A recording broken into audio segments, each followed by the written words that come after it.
ছেলেটি খেলনা দিয়ে খেলতে খেলতে খেলনাটি চলন্ত মেশিনের পেছনে পড়ে যায়। ছেলেটি আস্তে আস্তে খেলনাটি নিতে মেশিনের নিচে যায়, যার ফলে তার হাত বাজেভাবে কেটে যায় এবং সে দূরে ছিটকে পড়ে। এটা দেখে ছেলেটির মা চিল্লাতে শুরু করে। মায়ের চিৎকারের আওয়াজে তার ভাই সেখানে এসে যায়। ভাইয়ের এই অবস্থা দেখে সে ভয় পেয়ে যায়। আগে সে ভাইয়ের কাটা হাত বেঁধে দেয় এবং গাড়িতে উঠে জোরে জোরে গাড়ি চালাতে শুরু করে। তার উদ্দেশ্য হলো তাড়াতাড়ি হাসপাতালে পৌঁছে যাওয়া। মা তাকে আস্তে গাড়ি চালাতে বলে, কিন্তু সে শোনে না। মাঝ রাস্তায় অনেক জ্যাম লেগে যায়। সে জোরে জোরে হর্ন বাজাতে শুরু করে।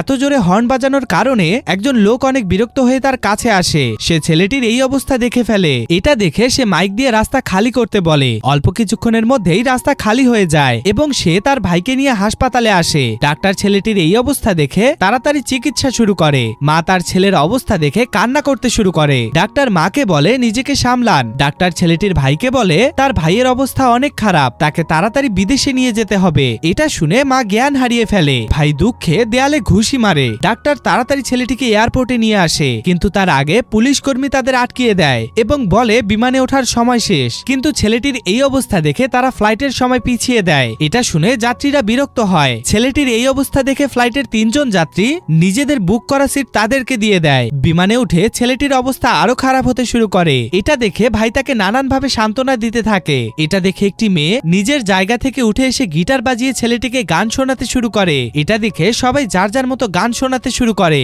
যেন ছেলেটি নিজের ব্যথা ভুলে যায়। তাদের গান শুনে ছেলেটি খুশি হয়ে যায়। ছেলেটিকে তাড়াতাড়ি উন্নত হাসপাতালে নিয়ে যাওয়া হয়, কিন্তু তার আগেই ছেলেটি জ্ঞান হারিয়ে ফেলে। প্রায় 2 দিন পর ছেলেটি নিজের হাত নড়াচড়া করে। এটা দেখে মা কেঁদে ওঠে। সবার সাহায্যে ছেলেটি সুস্থ হয়ে ওঠে।